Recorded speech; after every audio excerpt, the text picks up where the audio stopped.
Hello everyone, Jeff with the Greener View. I don't have time to talk today, but let's talk about landscape flooding in the next day or two when this water goes down. Yesterday, this swing set was underwater. So in 24 hours, the water is going from up here down to here. If soil stays saturated for too long, a plant's roots can drown, causing a smaller root system that will lead to problems with the top of the plant. The top may begin to show signs of lack of water, such as wilting. If the plant and the soil are not inspected, the wilted plant may be given even more water, which can damage more roots. Plant roots that drown are dead, and dead stuff decays, which may lead to disease organisms getting into the plant. Floods may be making the news headlines again, but for the landscapes, some of the damage won't be apparent for several weeks. A single day's worth of flooding may take many months to repair. You'll be able to see the high water mark in your yard by finding the fine debris that was floating, such as the bark mulch, that will make a line where a lot of debris is left. A benefit to gravel mulch in flower beds is that it doesn't wash away easily, although it probably will need to be washed. If your mulch is gone, it's a good idea to replace it soon. Floodwaters do several things to harm plants. Fast-moving water smashes down plants or breaks and cracks their stems so they cannot straighten up. This is especially true of plants without wooden stems. Annual flowers and vegetable crops may be ruined and need to be replaced. Perennials can be propped up for now, and they'll grow new stems next year. Shrubs and trees can be propped up until they can regain their strength. When the top of a plant is underwater, the plant has a hard time maintaining the proper level of moisture in the leaves and stems. When it does eventually dry out, some waterlogged leaves may die off. The longer the plant was underwater, the worse it'll be. Mud and silt that coat the leaves will slow the plant's ability to photosynthesize, so wash them off. Slow growers or already weak plants will have a harder time recovering.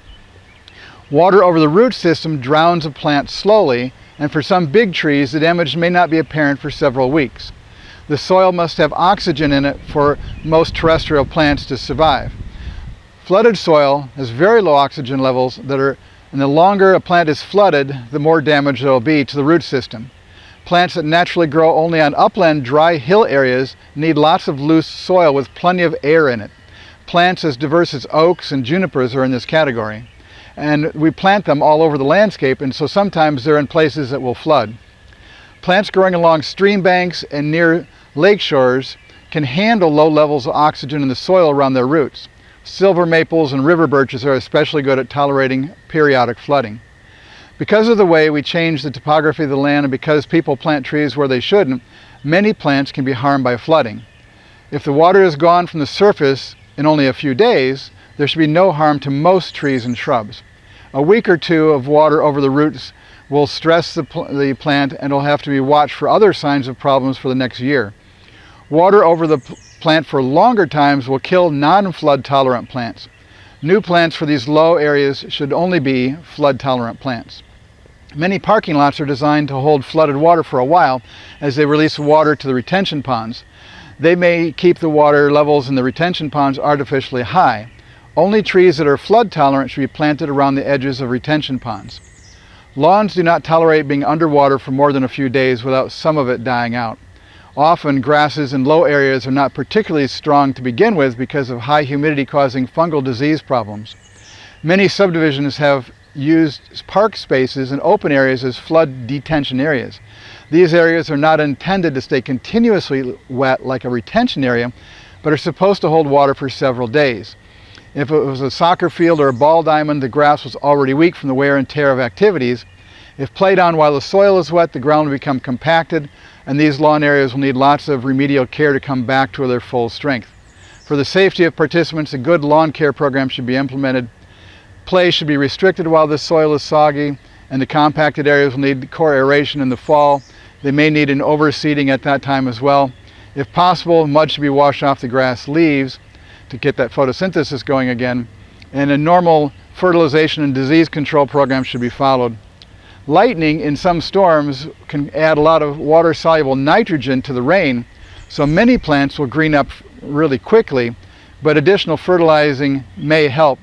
People with water gardens and backyard ponds may have lost some fish and plants as the surrounding water flooded over the pond levels. Overall, there will not be much long-lasting effect on the landscape from local flooding. if it stays at a once in a while occurrence. If there's more of this to come, especially in the next few weeks when everything is already wet, then we'll have to watch out for drowned plants. Fungal disease problems are on plants growing in low areas already and in shady areas, and that can become a problem when it stays really, really wet. A simple rule of thumb to remember is that if a plant does not naturally grow on the edge of a lake, in a swamp, or on a floodplain of a river, it will not do well being flooded. The longer it remains flooded, the worse it'll do. A single day's worth of flooding may take many months to repair. Flooding in the man-made landscape mimics flooding in the natural landscape, where land that is underwater regularly has little vegetation and almost no debris.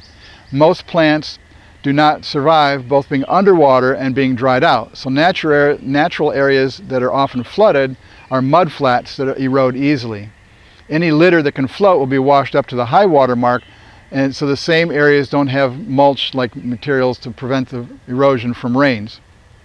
The flooding also covers the homes of ground-dwelling animals, from mammals like chipmunks and moles to birds like turkeys and grouse, reptiles like snakes, and insects such as ants.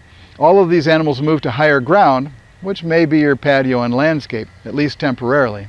If part of your vegetable garden gets flooded, don't consume any produce that has been underwater if there's any chance that the floodwaters are contaminated with animal manure or sewage lagoon water. If the fruit is discolored, I would throw it out. I would replace all leafy green vegetables with a new crop no matter what.